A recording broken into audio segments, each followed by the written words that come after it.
इजलास के अंदर मौजूद तमामी बुजुर्ग हजरात, तमामी नौजवान साथी, तमामी मेरे मीडिया के तमामी दोस्त और शहर भर से बड़ी तादाद के अंदर नौजवान आए, तमामी हमारे नौजवान साथी, दोस्तों और साथियों, सबसे पहले मैं आप लोगों का शुक्रिया अदा करता हूं कि बहुत कम वक्त आपको दिया गया था इस इजलास को कामयाब करने के लिए और आप लोगों ने इस इजलास को कामयाब किया। मैं आप तमाम लोगों का बहुत बहुत शुक्रिया अदा करता हूं।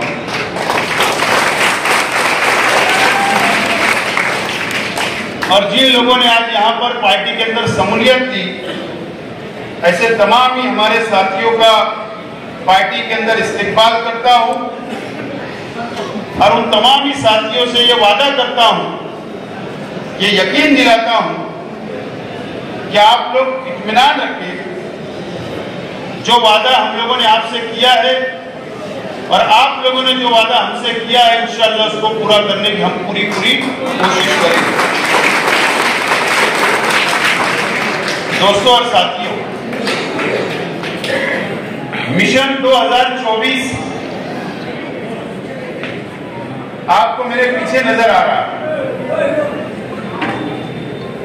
बोर्ड के ऊपर लिखा है मिशन 2024 असेंबली। सितंबर के अंदर, सितंबर महीने में आचार संहिता डिक्लेयर हो जाएगी, महाराष्ट्र असेंबली के चुनाव डिक्लेयर हो जाएंगे और अक्टूबर में महाराष्ट्र के अंदर और कई राज्यों के अंदर असेंबली के चुनाव होंगे। और आज हम यहां पर इस इजलास के अंदर जो हमारे तमाम ही छोटे बड़े, तमाम ही हमारे सरपरस्त, हमारी बहनें जो आज हम यहां मौजूद है, यहां जमा हुए हैं,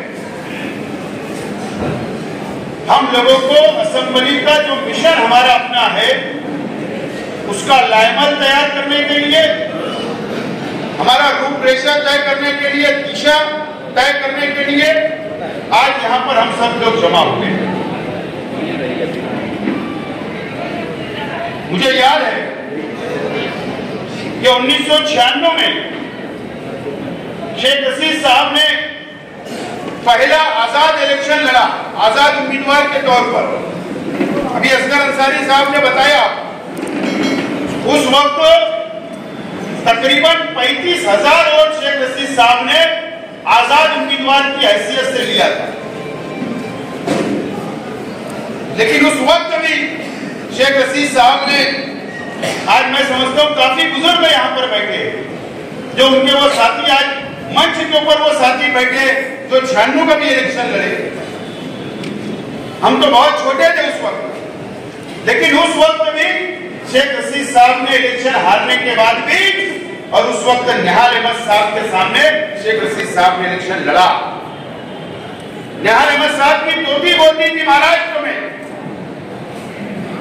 हारने के बाद भी शेख रशीद साहब ने हिम्मत नहीं हारी और नए हौसले के साथ शेख रशीद साहब ने मुसलसल 5 साल मेहनत की, शहर के आवाम के बीच में रहे, आवाम के काम किए, मजदूरों के काम किए, गरीबों के काम किए। और 1999 का जब इलेक्शन 5 साल के बाद आया तो ये शहर ने शेख रशीद साहब को 29,000 वोटों से कामयाब किया। मुझे याद 5 साल फिर शेख रशीद साहब को बहुत संघर्ष करना पड़ा। एक बहुत बड़ा अपोजिशन था, निहाल अहमद साहब अपोजिशन में, उनके वर्कर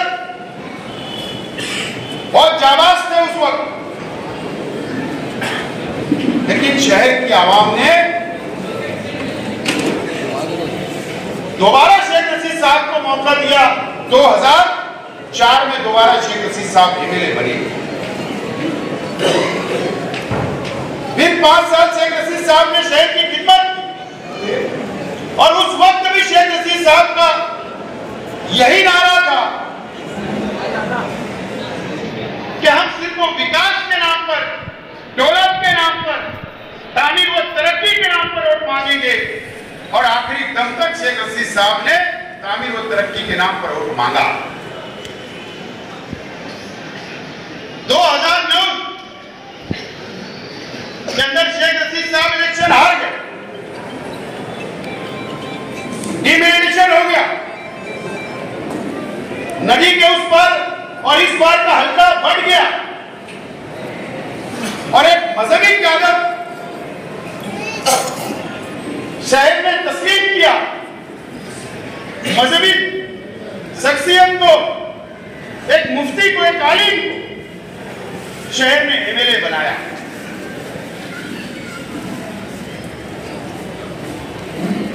शहर का हर फैसला सर आंखों पर। मैं आज वो 5 साल पूछना चाहता हूं शहर के आवाम से।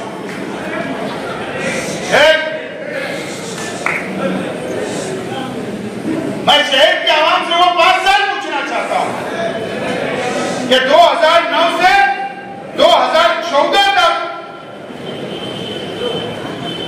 ये शहर को क्या मिला, क्या डेवलप हुआ, क्या तामीर और तरक्की हुई, क्या वादे किए गए। अगर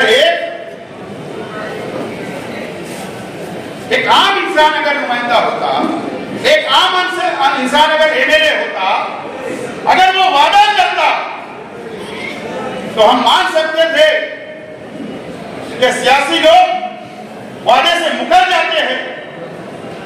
लेकिन एक मुफ्ती, एक आलिम ने जो वादा किया था, 5 साल वहां पर भी वो नाकाम रहे। मुझको मौका मिला 2014, 2019 तक मैं एमएलए रहा, शहर ने मेरा साथ दिया और मैंने क्या किया ये आप जानते हैं, शहर जानता है। मुझे उसका कोई सबूत देने की जरूरत नहीं है। मिसाल उर्दू घर आपके सामने, फ्लाईओवर ब्रिज आपके सामने, हिल स्टेशन बना आपके सामने, और तालीम के नाम पर जो मैंने किया वो भी शहर के सामने है। मैं बहुत ज्यादा उसमें नहीं जाना चाहता हूं। 2019 आया, 2019 आया, मैं इलेक्शन हार गया। मैं आज तक परेशान हूं कि मैं इलेक्शन क्यों हारा।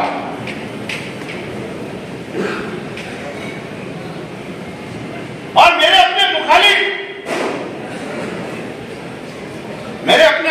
में शहर के तमाम ही लीडरान, चाहे उनकी एक कारपोरेटर की हैसियत हो, चाहे 4 कारपोरेटर की हैसियत हो, तमाम ही मेरे मुखालिफ लीडरान एक मंच पर आए, एक मजहबी शख्सियत को दोबारा मौका दिया, एक मुफ्ती को दोबारा मौका दिया गया, एक आलिम को दोबारा मौका दिया गया और मैं इलेक्शन हार गया, वो जीत गए। उस वक्त भी हमने हार को माना और 5 साल आपके बीच में रहे, 5 साल आपकी खिदमत की हमने। ये 5 साल आपको सोचना है, शहर को सोचना है। मेरे हाथ में मैनिफेस्टो है, मुझे यकीन है कि मालेगांव शहर के आवाम बहुत बेदार है, सियासी तौर पर, समाजी तौर पर, दीनी तौर पर, तालीमी तौर पर बहुत बेदार है। यह मैनिफेस्टो है मेरे हाथ में। ये 2019 का एमआईएम का मुफ्ती मोहम्मद इस्माइल कासमी साहब का मैनिफेस्टो है।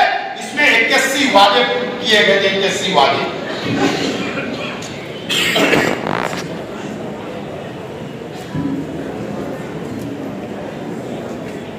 आज के एमएलए जामा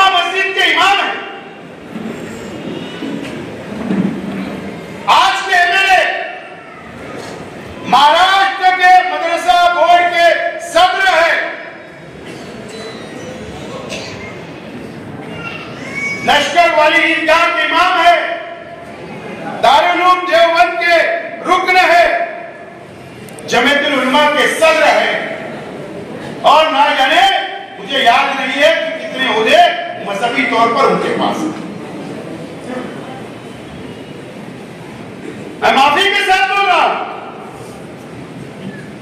यह शहर दीनी तौर पर बहुत बेदार शहर है।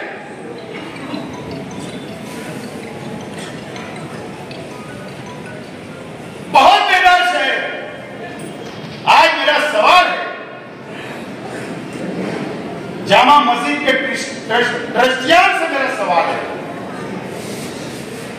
आज मेरा सवाल है, ईदगाह के ट्रस्टियान से मेरा सवाल है, जमीयतुल उलमा के जो पीछे मैंने बोला था कोई जवाब नहीं आया, ठीक है। महाराष्ट्र के तमामी मदरसे के ये जिम्मेदार है, सदर है, उन तमामी लोगों से, शहर के उलमाओं से, शहर के आलिमों से, शहर के मस्जिद के इमामों से, शहर के मस्जिद के ट्रस्टियान से, तमामी मिली तंजीमों से मेरा सवाल है कि अगर आप उनसे चौराहे के ऊपर पूछिए, अगर इन्होंने इस मैनिफेस्टो पूरा किया होगा तो शेख आसिफ इलेक्शन नहीं लड़ेगा।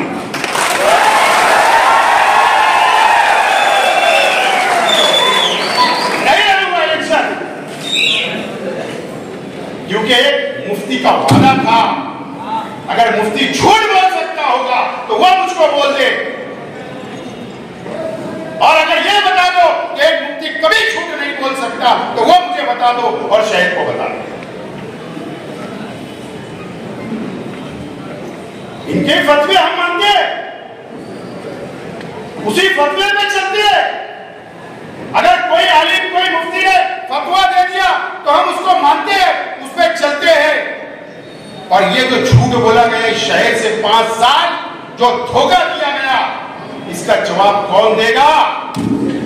ये सवाल आज मेरा है।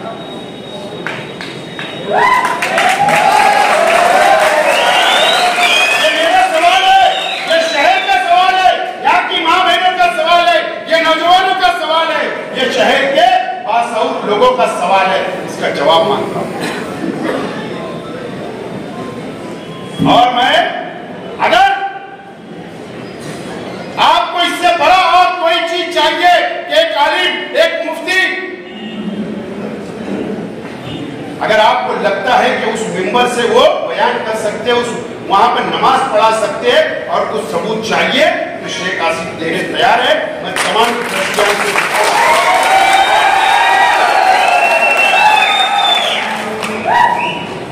मुझसे मिलिए, मैं सबूत दूंगा। क्या मजबूरी है कि आप सवाल नहीं करते? क्यों ये शहर के बाशऊर लोग सवाल नहीं करते? कब तक ये शहर को धोखा दिया जाएगा? कब तक धोखा दिया जाएगा? फतेह मोहम्मद साहब यहां बैठे, हाजी साहब, ये शाह बिरादरी के सबसे सीनियर, इन्होंने तंजीमें चलाई है, आज तक सरपरस्ती कर रहे। इसी मैनिफेस्टो के अंदर वादा है, इसी मैनिफेस्टो के अंदर। ये लोग तो मेरे साथ थे। क्या वादा है? शाह बिरादरी को विजय एंटी का दर्जा दिलाया जाएगा।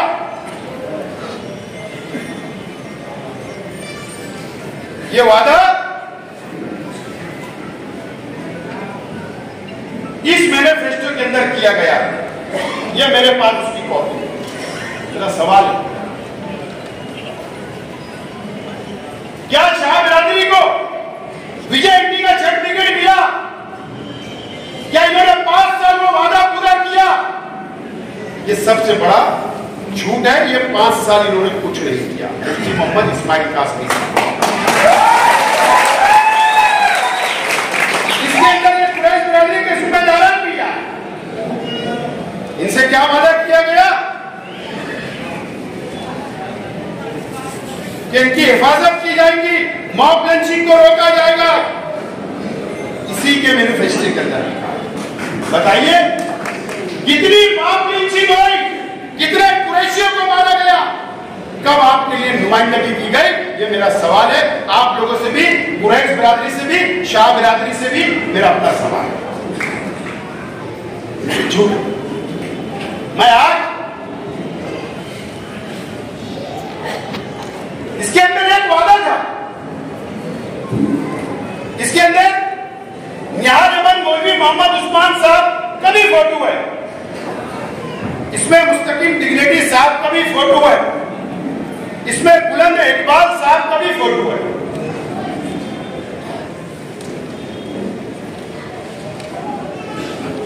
मेरा आज कल की जनता दल और आज की समाजवादी से मेरा सवाल है, या मैनिफेस्टो किसने बनाया? कौन था? आप ही लोग थे ना, आप ही लोगों ने इलेक्शन लड़ा ना। इसके अंदर क्या लिखा है? साथी बुलंद इकबाल साहब के जो मौलाना अली मियां नकवी लाइब्रेरी के सामने जो सेक्टर है, बुलंद इकबाल साहब के वहां पे रोजगार के ट्रेनिंग सेंटर, ट्रेनिंग दी जाएगी, मुस्लिम नौजवानों का सरकारी नौकरियां दी जाएगी। ये वादे अल्लाह जन्नत नसीब करे बुलंद इकबाल साहब को। अगर आप चल रहे हो, और नहीं तो इसका भी जवाब आपको देना पड़ेगा। ये भी धोखा दिया गया एक मरहूम के नाम पर। ये शायद बहुत सारे किस्से वाले बुनकर भाई, मैंने पहले भी कहा, अगर ये कोई भूल रहे होंगे बुनकर भाई, तो ये मैनिफेस्टो आप उठाकर देखो कि आपसे क्या क्या वादे किए गए, आपसे क्या वादा वफा किया गया, ये भी आप देखो। मजदूरों से भी वादे किए गए, माखानी बोर्ड जैसा आपका बोर्ड बनाएंगे, कहां है?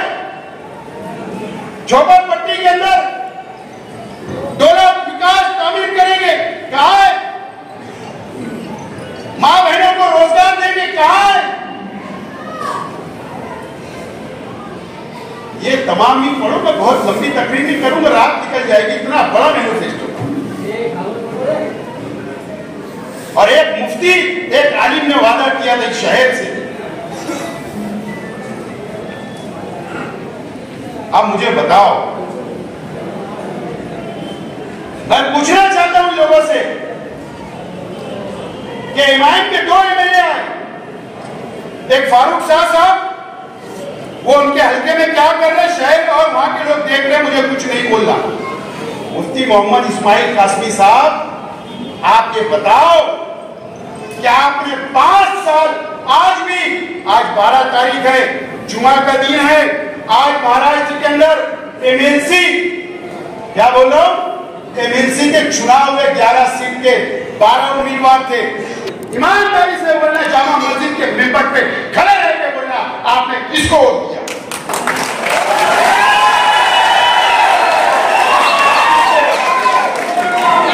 वो तो जिया हकीम साहब ट्रस्ट है, माफ करना, जिया हकीम साहब जाफर नगर में, अख्तराबाद में पीछे रहते हैं। उनसे गुजारिश करता हूं, मेंबर से पूछना कि तुमने वोट किसको दिया। मुझे मालूम है बांद्रा की ताज होटल में कौन रुका था।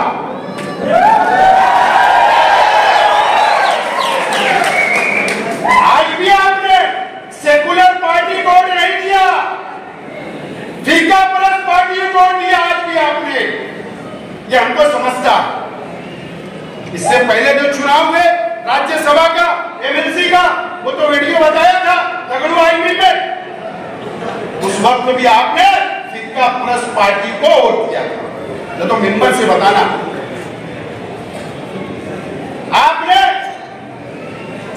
जब बहुमत सिद्ध करने की बात आई, महाराष्ट्र असेंबली के अंदर स्पीकर का चुनाव था, मुझे बताओ यार, मेरा दिमाग काम नहीं करता।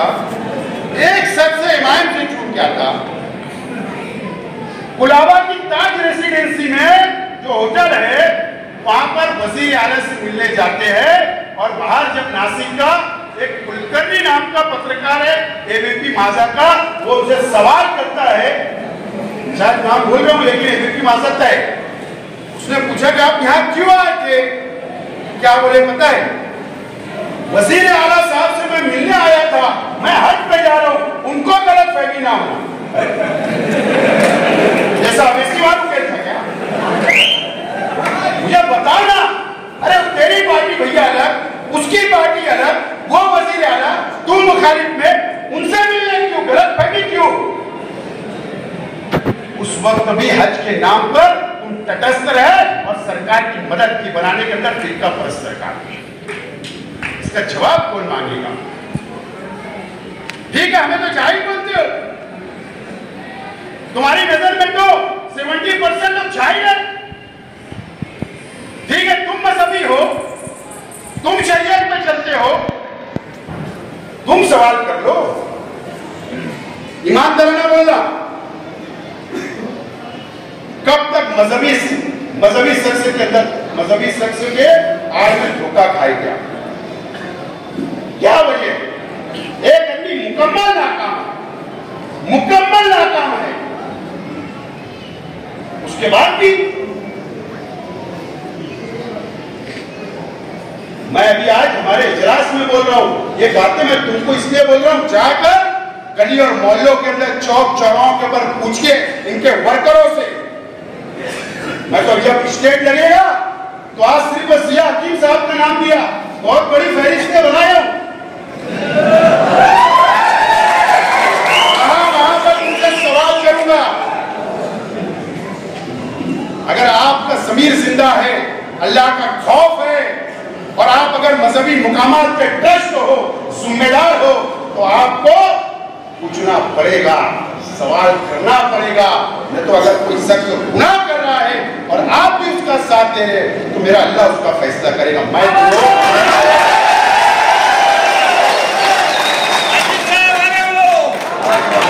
इसका मैं पोस्टमार्टम आगे करूंगा, इसका पोस्टमार्टम मैं जरूर आगे करूंगा। लेकिन आज मैं आपसे बोलना चाहता हूं, यह इजलास आज हमने कीरत की, अल्लाह की तारीफ की, कुरान की आयत पढ़ी गई और हमारा मजहब हमें सिखाता है कोई काम की शुरुआत करो, कीरत करो।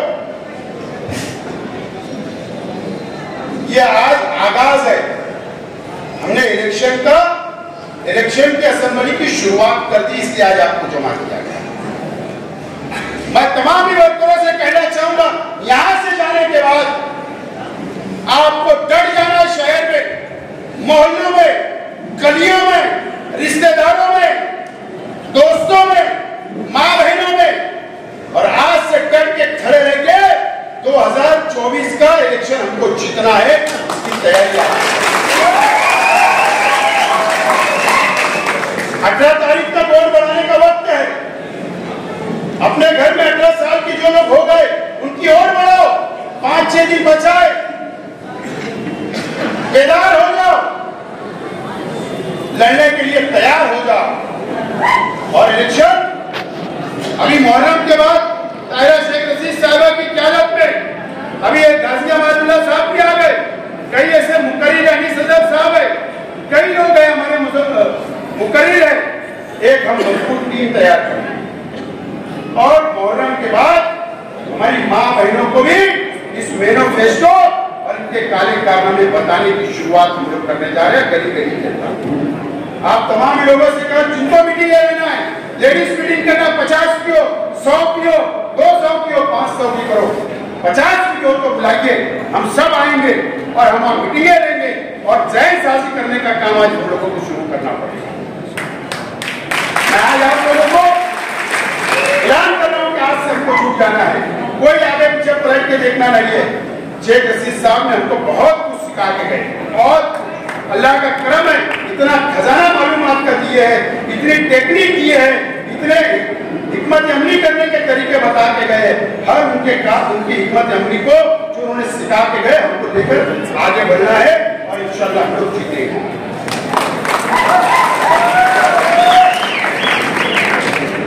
रहा सवाल कि हम किस पार्टी से लड़े, भाई अभी मैं कम से कम 15 मिनट बोलूंगा।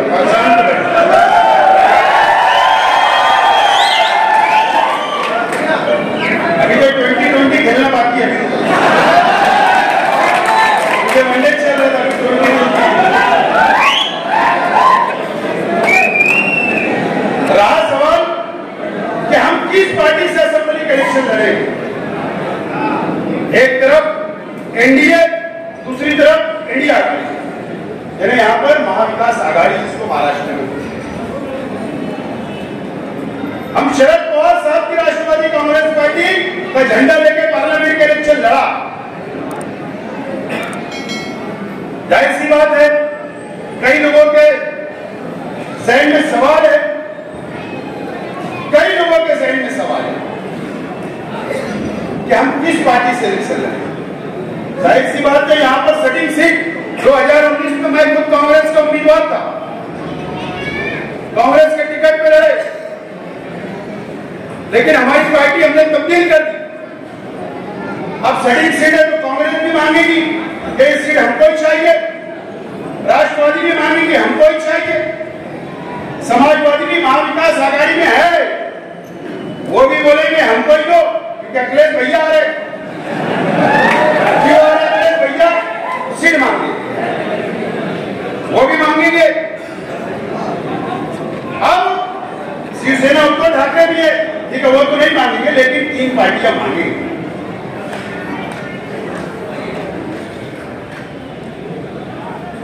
मैं आज आप लोगों को एक बात साफ कर देना चाहता हूं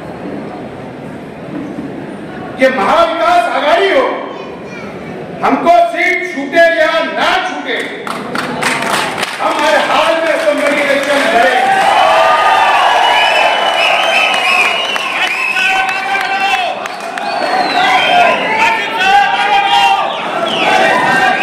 क्या बोल रहा हूं? महाविकास आघाड़ी से अगर हमको सीट छूटे ना छूटे, हर हाल में असेंबली इलेक्शन लड़ा जाएगा और इंशाअल्लाह आपका साथ रहा तो मैं लड़ूंगा भी और जीतूंगा। हमको बैंक बनाना है, सीट छूटे ना छूटे, ऐसा समझ लो कि हम आजाद हैं, और आजाद का जहन बना के चल पड़ो। कौन सा सिंबल, ये सिंबल, वो पार्टी, सब छोड़ दो, बस निकल पड़ो, बाद में तय करेंगे क्या होगा। लेकिन आज ये जहन बनाकर कि सीट छूटे ना छूटे, हर हाल में इलेक्शन लड़ना है और वो तैयारी करके हम लोग आगे बढ़ना शुरू करो। कोई फिक्र मत करो, अगर कांग्रेस सीट नहीं छोड़ेंगे तो क्या हम बैठ जाएंगे, काम करेंगे, सवारी कर देंगे, चाहे इसको बगावती सूर बोलो, क्या आघाड़ी का धर्म का मैं पालन नहीं कर रहा वो बोलो, जिसको जो समझना वो समझे, लेकिन हर आदमी इलेक्शन लड़ा। ये बात आज मैं आपसे वाज़ेह तौर पर, साफ तौर पर बोलना चाहता हूं और बिल्कुल फिक्र करने की कोई जरूरत नहीं है। आपने मेरे परिवार की और हमारे अपने कार्यकर्ताओं की हिम्मत आपने ये 45 दिन के अंदर भाप की है।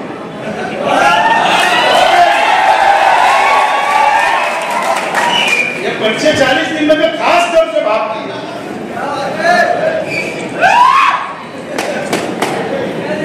कितनी हिम्मत होना, कितनी हिम्मत होना। मैं भी महाराष्ट्र असेंबली का मेंबर रह चुका हूं, मुझे याद है कि जब मैं मेंबर असेंबली था, हाउस में बैठा था, तो जब दाऊद इब्राहिम का नाम बीजेपी के लोग लेते थे, मैंने सुना मेरी कानों से, लेकिन पहली मर्तबा शेख आसिफ का नाम असेंबली के अंदर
तो उसको एमसील लगाने के लिए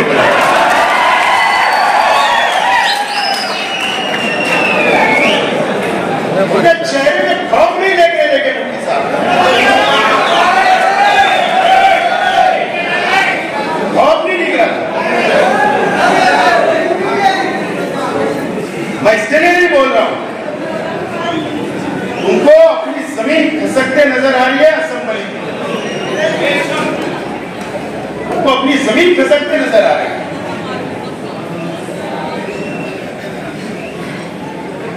और तुमने फिर झूठ बोला था, क्या बोले थे खैबान चौक, निसार चौक में कि मैंने सवाल लगा चुका हूं। सवाल किसको बोलते हैं मुझे पता है। इजलास जिस दिन चालू होता है, शुरू होता है ना, उससे एक महीना पहले सवाल डाला जाता है, बीच में सवाल डालने का मौका नहीं मिलता है मेरे को। तुमने कल 0 आवर में बोला, क्या बोला? 0 आवर में बोला ना। सामने मंत्री बैठे थे, गृह मंत्री, और ना तुम्हारी बात पर स्पीकर ने जबान हिलाया। क्या बोलो? मुझे मालूम है बहुत गंभीर जब बात होती है तो स्पीकर आखिरी में आदेश देता है कि सरकार ने दखल लेना, सरकार ने नोंद लेना। ऐसा कुछ नहीं बोला गया, आपने पढ़ा, वो सुना गया और वो बात खत्म। उसके बाद प्लांट भाई लोग और अंधी की टोकरी में डाल दी और ताकत लगा लो। आज आप लोगों से बोलना चाहता हूं, शहर की आवाज से बोलना चाहता हूं, मां बहनों से और तमाम यहां बैठे हुए तमाम ही जिम्मेदारों से बोलना चाहता हूं, ऐलान करता हूं कि अगर इन्होंने मुझे जेल भेज दिया और मैं जेल में रहा तो आपको इलेक्शन लड़ रहा है, मैं जेल से।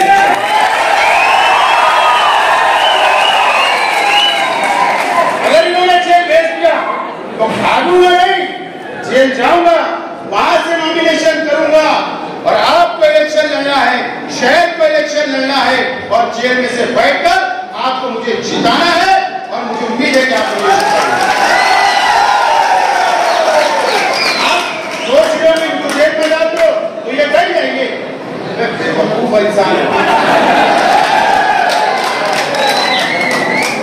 कभी ऐसा नहीं हो सकता, शेख रशीद की औलाद है। शेख रशीद साहब ने तस्दीर नहीं बना के गया, क्या तस्दीर नहीं बना के गया? शेख रशीद साहब ने बहुत हिम्मत वाला, बहादुर हमको बनाकर शेख रशीद साहब दुनिया से मैं बोल रहा हूँ, बिल्कुल डरना नहीं। जेल भी जाऊंगा तो तुमको डरना है, भाई सब बंदोबस्त हो जाएगा, सब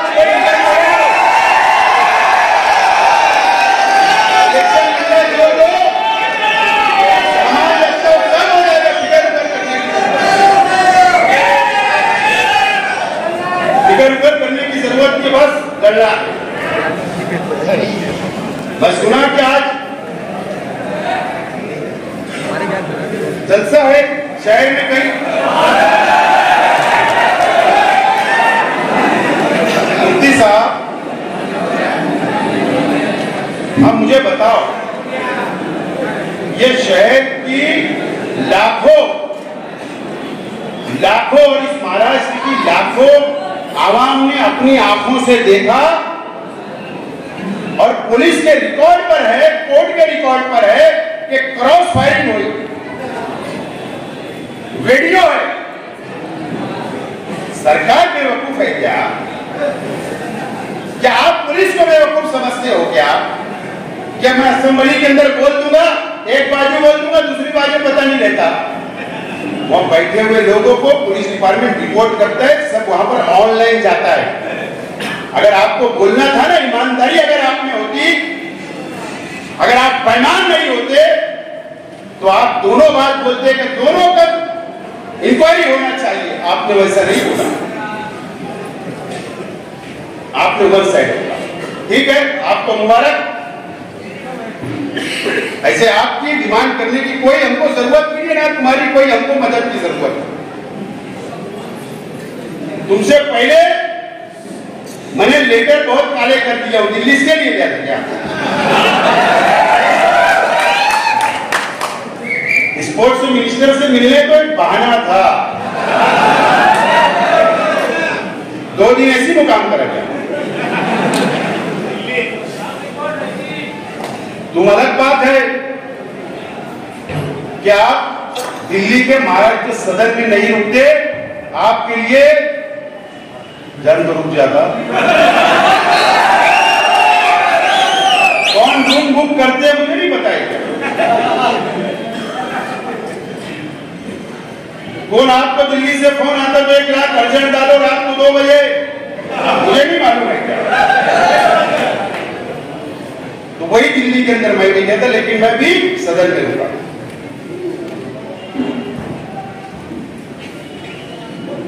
दोनों क्रॉस फायरिंग की मैंने इंक्वायरी मांगा। मैंने नेपाल की बात सच बोला हूं। मैं चाहता हूं कि दिल्ली से इंक्वायरी आए, मैं चाहता हूं कि मुंबई से इंक्वायरी आए। हवा में शेख हसीना कभी बात नहीं करता। ये मोबाइल में बहुत मटेरियल है। ये मोबाइल में सिर्फ लड़कियों से बात करना, औरतों से बात करनी नहीं है। ये बहुत मटेरियल है इसमें। मैं चाहता हूं इंक्वायरी आए, चाहे मरकजी हुकूमत की आए, चाहे महाराष्ट्र हुकूमत की आए। और मैं चाहता कि मुझको बुलाया जाए इंक्वायरी के लिए कि आपने लेटर दिया, आपने डिमांड की, नेपाल की बात की, तो आपके पास क्या सबूत है? सिर्फ मेरे से ये पूछे, मैं इंतजार कर रहा हूं। फिर पुलिस को सबूत दूंगा, फिर पुलिस को सबूत दूंगा जब समझ में आएगा। मैं आगरा 2-3 दिन जाना हुआ मेरा। शाहजहां ने मुमताज के लिए ताजमहल बनाया।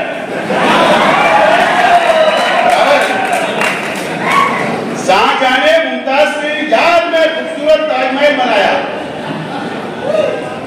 पूरी दुनिया उसको देखने आती है, गोरे काले अंग्रेज सब आते हैं, मोहब्बत करने वाले भी वहां जाते हैं।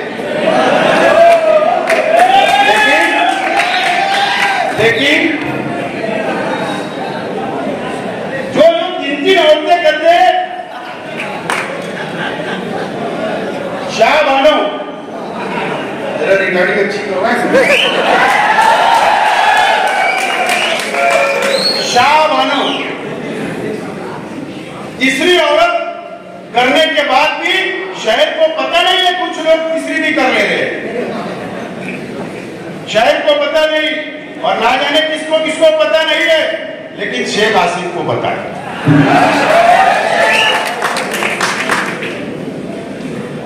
अरे मुमताज के लिए ताजमहल बनाया, तुम तीसरी औरत को बता दो मैंने किया, उसका नाम शाह बानो है, ये तो बता दो, ये क्यों नहीं बता रहे? और इससे आगे कुछ बोलना होगा, अगर उधर से जैसे सवाल आएंगे वैसे जवाब दूंगा। अभी सिर्फ ये और टेलर देके छोड़ रहा हूं, ये टेलर देके छोड़ रहा हूं। शाह बानो रात, जिम्मेदारी नहीं बोल रहा हूं, रात भर की नहीं आएगी,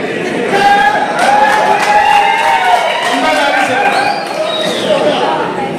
दोस्तों मेरे पास ना ऑडियो रिकॉर्डिंग एमएलए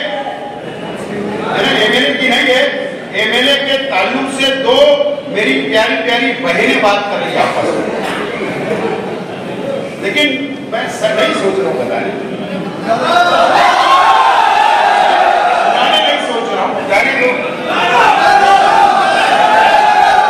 मैंने जो हलाले वाली जो बात बोला हूं, मेडिकल वाली जो बात बोला हूं ना, मेरे पास ऑडियो रिकॉर्डिंग मौजूद है।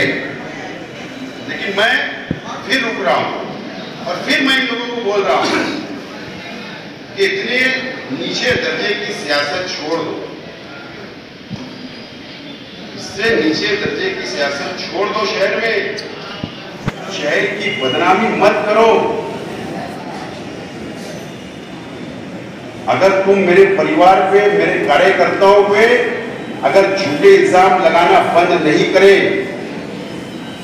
अगर जाति दुश्मनी निकालना बंद नहीं करे, चाहे असेंबली में बोल के चाहे बाहर लेटर देकर, तो याद रखना मुझे मजबूर होना पड़ेगा। ऑडियो भी निकालूंगा और मालेगांव से लेकर नेपाल तक का भी मटेरियल जब मैं बाहर निकाला और कुछ यहाँ के सियासी लोगों का मटेरियल अगर मैंने जिस दिन बाहर निकाला, याद रखना कि शहर के अंदर तुम मुंह बताने लायक नहीं होगे।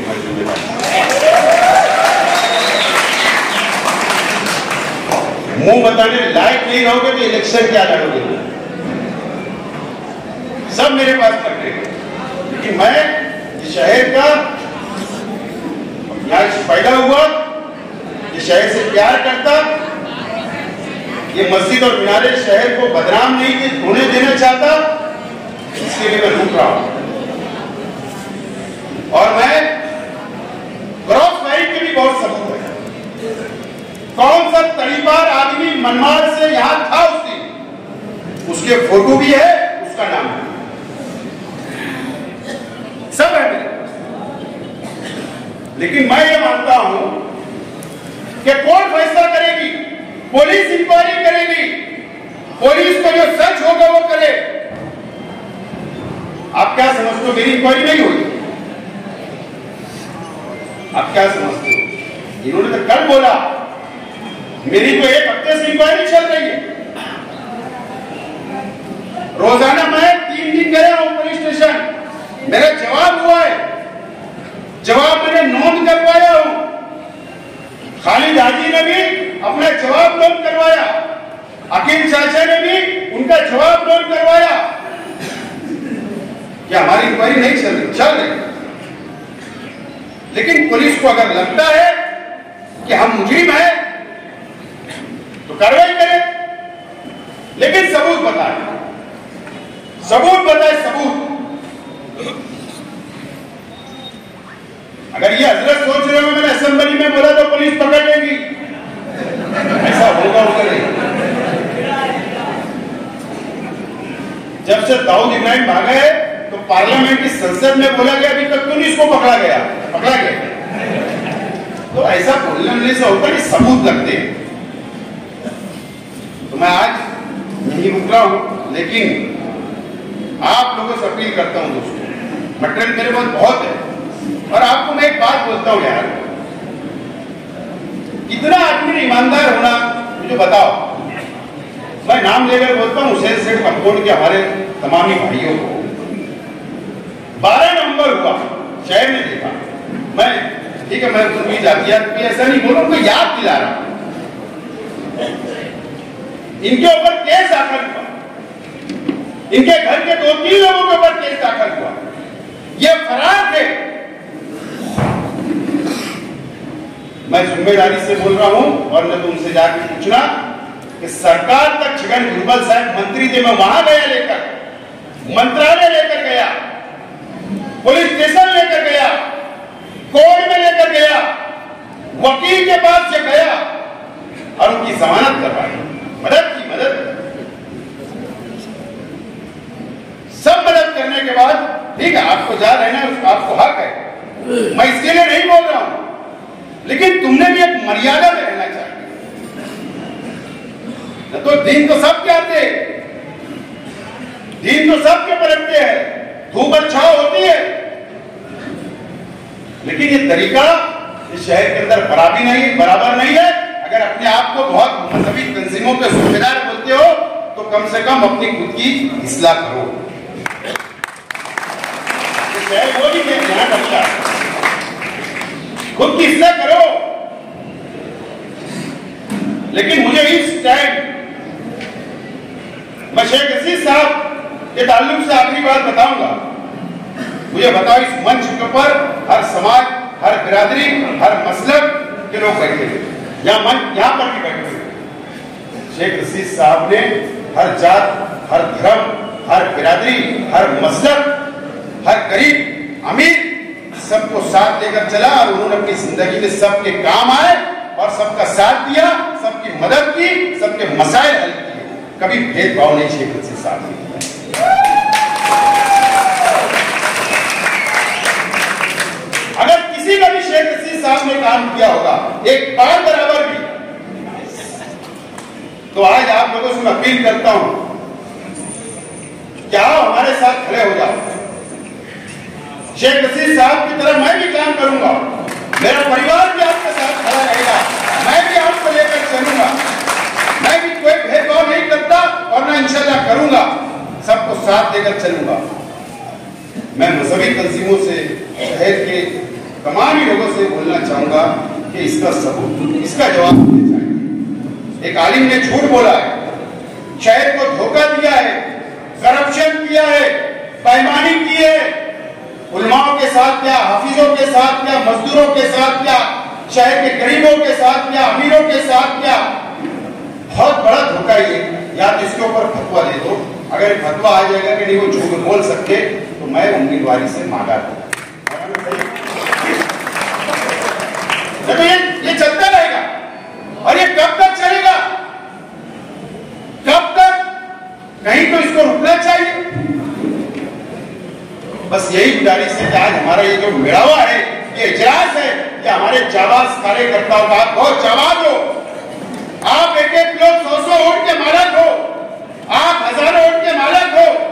अगर आज से आपने तय कर लिया, ये मुहर्रम का मुबारक महीना चल रहा, अगर आपने यहाँ तय कर लिया और यहाँ से निकल के अगर आप लोग लग गए तो मुझे अल्लाह की जात से उम्मीद है कि इंशाल्लाह कामयाबी हमारी होगी।